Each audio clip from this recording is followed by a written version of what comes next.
Lesson 76. I am under no laws but God's. We have observed before how many senseless things have seemed to you to be salvation. Each has imprisoned you with laws as senseless as itself. You are not bound by them. Yet, to understand that this is so, you must first realize salvation lies not there. While you would seek for it in things that have no meaning, you bind yourself to laws that make no sense. Thus do you seek to prove salvation is where it is not. Today we will be glad you cannot prove it, for if you could, you would forever seek where it is not and never find it.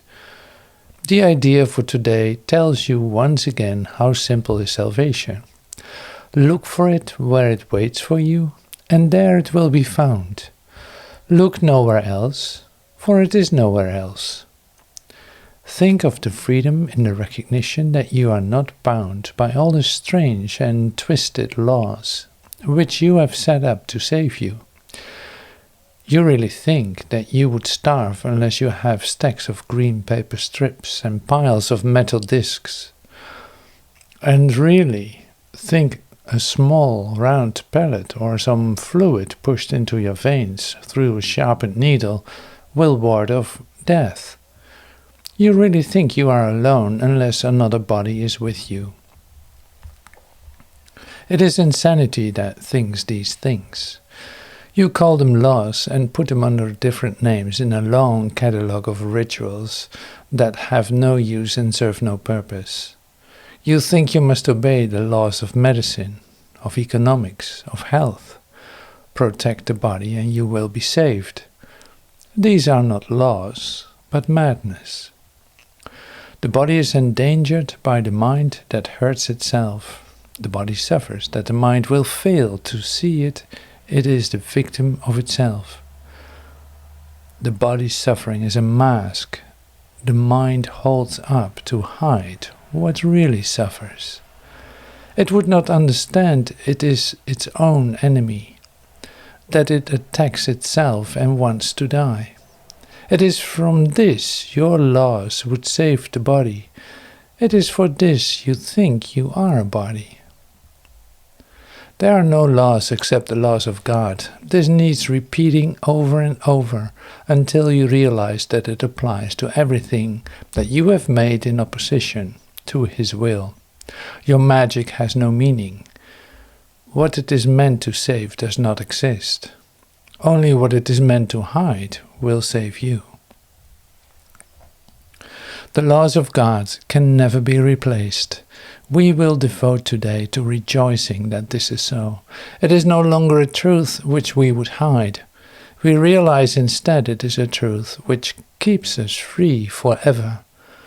Magic imprisons, but the laws of God set free. The light has come because there are no laws but His. We will begin the longer practice periods today with a short review of the kinds of laws we have believed we must obey. These would include, for example, the laws of nutrition, of immunization, of medication, and of the body's protection in innumerable ways. Think further. You believe in the laws of friendship, of good relationships and reciprocity. Perhaps you even think that there are laws which set forth what is God's and what is yours. Many religions have been based on this. They would not save, but damn in heaven's name. Yet they are no more strange than other laws you hold must be obeyed to make you safe. There are no laws but God's. Dismiss all foolish magical beliefs today and hold your mind in silent readiness to hear the voice that speaks the truth to you. You will be listening to one who says there is no loss under the laws of God. Payment is neither given nor received. Exchange cannot be made. There are no substitutes and nothing is replaced by something else. God's laws forever give and never take away. Hear him who tells you this, and realize how foolish are the laws you thought upheld the world and thought you saw. Then listen further. He will tell you more about the love your Father has for you, about the endless joy he offers you, about his yearning for his only Son, created as his channel for creation, denied to him by his belief in hell.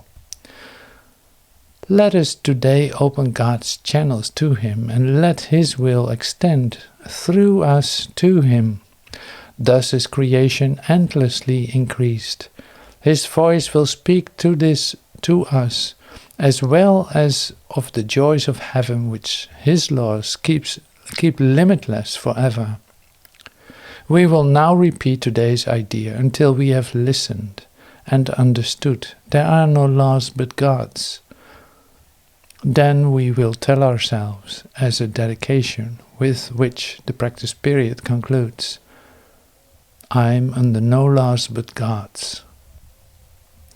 We will repeat this dedication as often as possible today, at least 4 or 5 times an hour, as well as in response to any temptation to experience ourselves as subject to other laws throughout the day.